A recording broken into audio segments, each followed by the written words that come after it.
Hello, I'm Eric, and I am reviewing the Medium piece, unit number 8.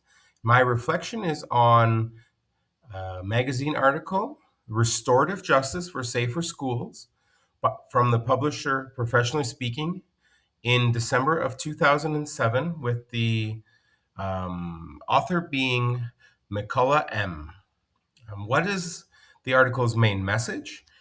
Instead of traditional methods of discipline, the article suggests restorative justice as a method of corrective action to involve learners in the process of healing and correction.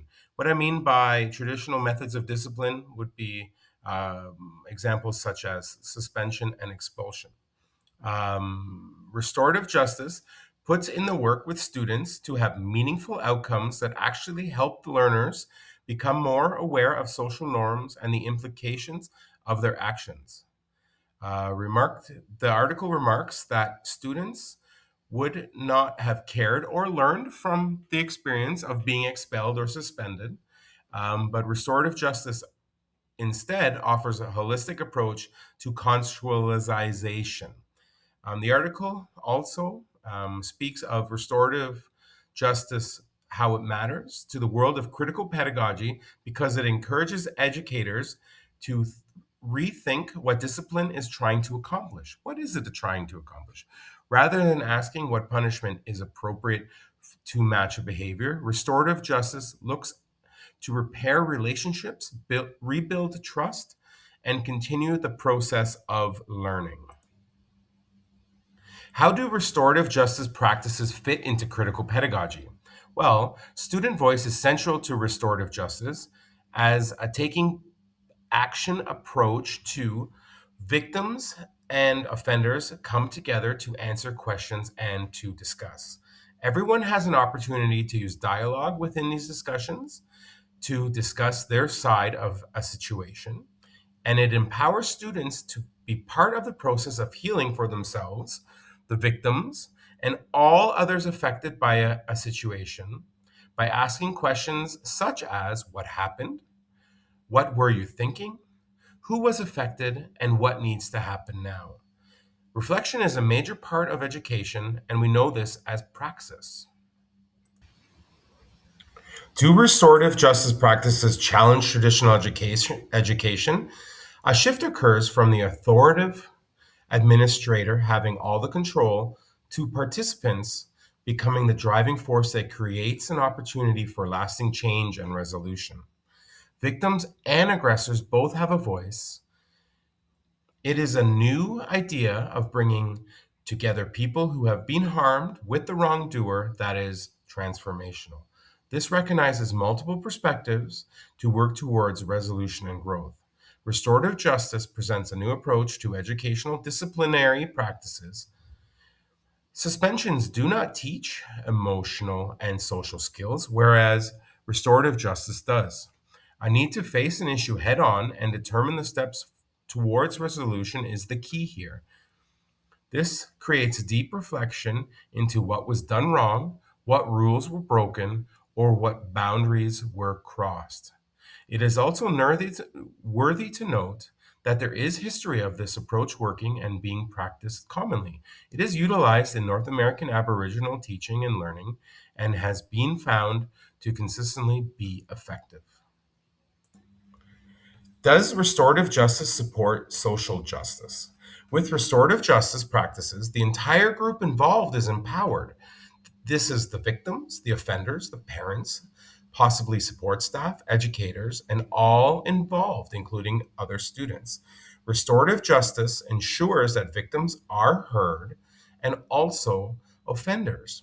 Collaborative decisions are promoted and offered as resolutions, meaning the power moves away from solely administrators, and the power then moves to the entirety of the group to discover communal outcomes. This process encourages fairness over disciplinary actions. Relationships are repaired through conversation and realization, offering opportunities to repair harm rather than assigning blame. Does restorative justice empower learners? Restorative justice is not simply a set of techniques, it is a way to approach learners and the struggles that learners may be facing, allowing learners to discover growth through actualizing the act of restorative justice.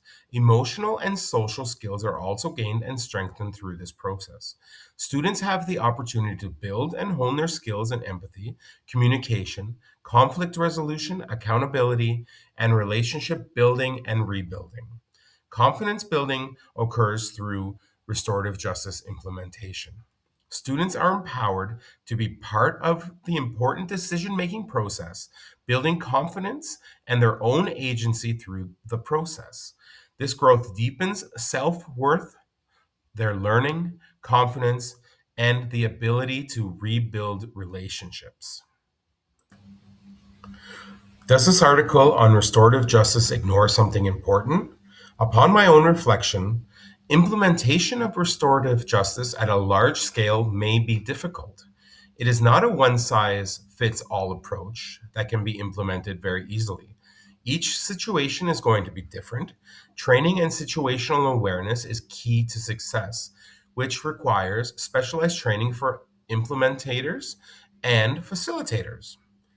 This reading talks about three separate scenarios only within school boards, plus the Aboriginal connection, but more empirical or substantial evidence is missing to highlight the actual effectiveness on a large scale of restorative justice practices. Voices are limited within the reading as well, away from the victims and offenders mostly, and the majority of the data that is collected is from the perspective of administrators and teachers. Exactly the voices that critical pedagogy is looking to shift the dimensions of power away from. Although the reading shines a positive light on restorative justice practices by demonstrating the effectiveness of its techniques, there are risks involved in restorative justice implementation.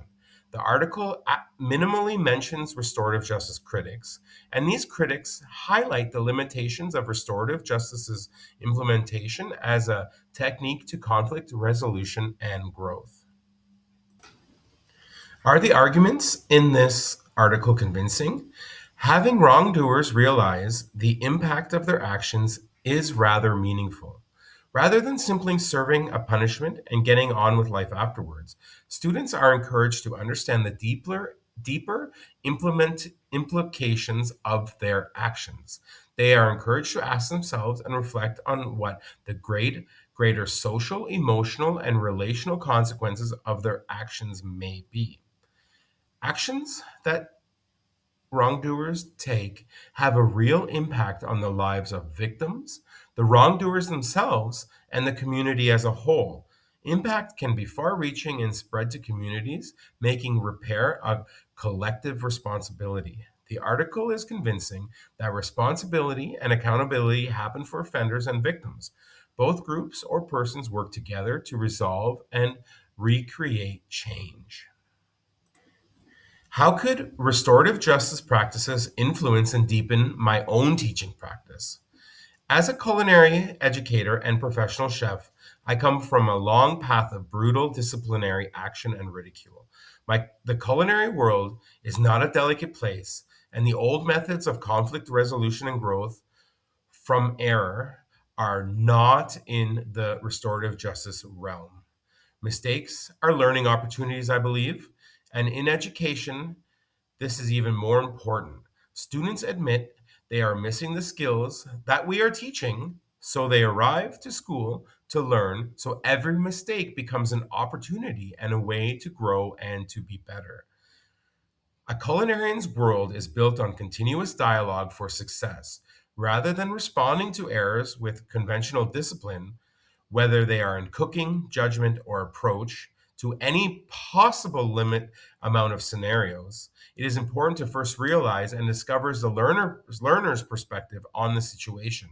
Discuss, ask questions to the learner or to the group, and mutually come to a solution or remedy together.